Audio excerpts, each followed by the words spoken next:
Greetings, students. I assume you are all ready to learn a great deal tonight, yes? My, what bleary faces! Let us exchange them for bright and eager countenances, yes? For there's much to be excited about and always much more to learn. Life is a journey of discovery, of self-reflection, of expanding knowledge. And that is exactly, precisely what this Earth project has been all about. The expansion of awareness. Now, you knew as you were about to dive into these fleshy vehicles that you would forget. And that was quite amenable to you, for you knew that you would have the opportunity to remember, in due time, when the stars aligned with your fate and you were on the path to self-awareness again. And remember, students, that we always have opportunities for learning in the astral realm, in the higher dimensional echelons. But what is interesting, and yes, there are many of you, my students, what is interesting is how this self-discovery is really planetary discovery and universal discovery. I know that I have said, and I will continue to say ad nauseum, in fact, that we are all one. We are all connected as one ginormous hive consciousness.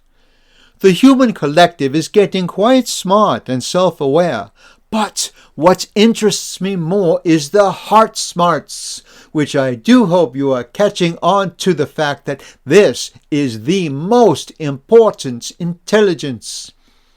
The intelligence of the heart, of the human and universal hearts. That is what ascension is all about. Discovery of the life inside of the universal heart that beats individuated and yet as one. My heart is connected to yours.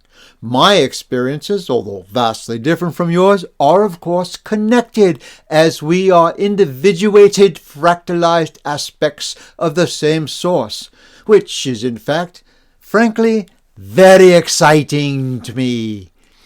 We are like different facets of a shimmering diamond.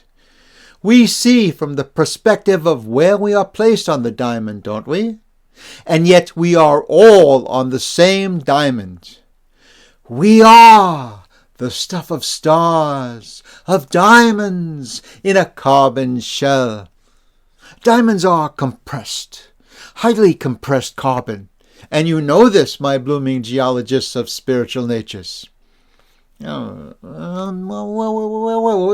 I? Galaxygirl, really. You should not let me go off on such tangents. But I do enjoy them so. I believe we were discussing ascension. Now, ascension is much like this purple smoke that I enjoy illustrating with. Ah, yes, that is a fine example. And of course your dragons, your animals, all of the creations you have within your world would be a part of this. Humanity must learn to see itself as part of the all, so that infighting can stop. It must end. It is time. This has been such a wearying world. I have not embodied since the 12th century. I prefer to teach in the high classrooms where I have camaraderie with my colleagues of various galactic natures.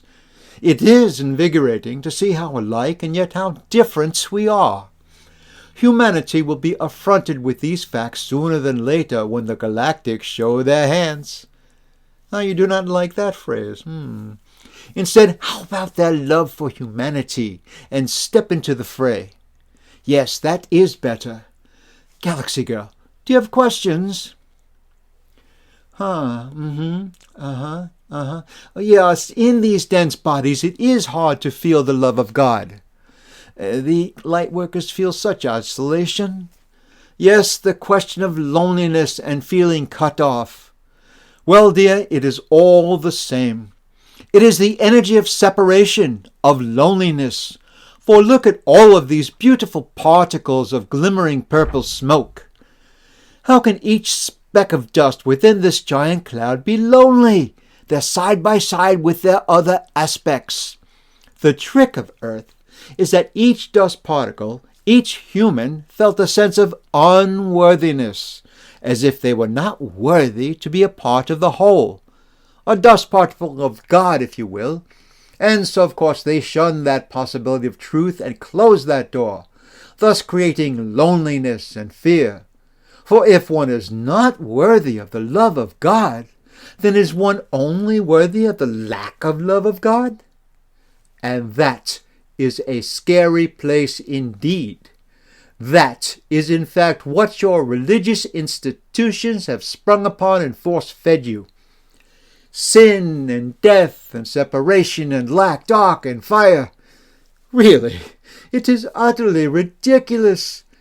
How can the love of God be anything but love? How can God be separated from itself? And yet, that is the grand illusion. And so when one finds within them that they are worthy of love, because they are, and that they are therefore worthy of loving of themselves and loving of their sisters and brothers, then it is a drastically different world experience, is it not? The only separation on this world is the separation of the mind from the heart. The separation of the mind from the heart is a very dangerous place to be. Many worlds and realms have fallen with such division. Yes, students, God, universal source, creator, is love. And that is why this project is so tremendously important. Because you are so loved. Because Gaia is so loved. And because we are all aware that we are connected. If you fail, we fail. And so there will be no failing. Now, whether the Grand Awakening will be right now, or in 5 minutes, or 5 years, I don't know. How could I know, as an old professor of dusty books and purple smoke? But I do know God. I am friends with Creator. I have lived long enough that I can say with certainty that you are the gem in the bottom of the sea that is worth pulling out all the stops to go find. And so Gaia will be found, and all upon her are loved. When you feel this love, really feel it. Your world will change. And it starts within. As an aspect of the cosmos, when you love yourself, you love the whole. When you love your neighbor, your irritating co-workers, all of it, when you love them, you love the all, and you heal the collective bit by bit, kind word by kind word, laugh by laugh. And so for the second part of your question, the loneliness aspect, yes, it is within the mind.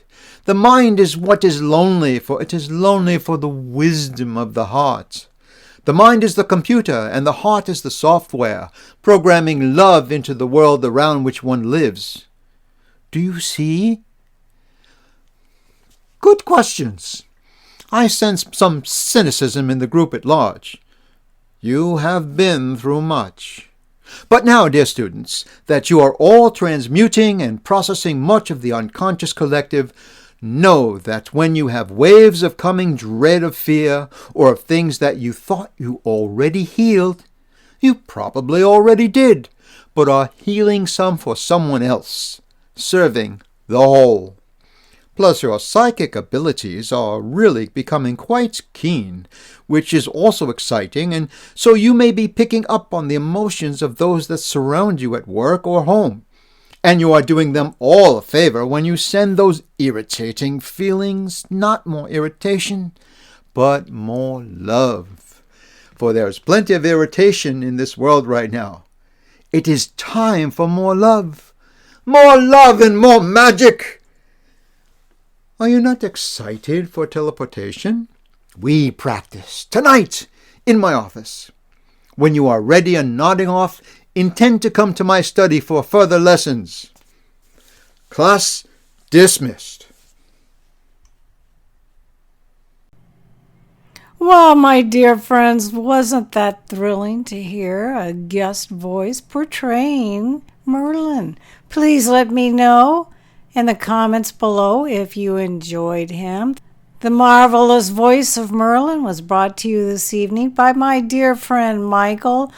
This message is far too long to place in the Show More section, but you can always find Galaxy Girl's fine work on voyagesoflight.com. I will be able to post the link below. And also, Sananda.website is back. I am thrilled to hear this. I honestly didn't know that until Galaxy Girl told me. And while I'm promoting, for any of those of you who don't know, Galaxy Girl has her own channel here on YouTube, galaxygirl_messages. So please, if you're a Galaxy Girl fan, stop by there. Please hit the like button on this message if you'd be so kind, and subscribe to galaxygirl_messages.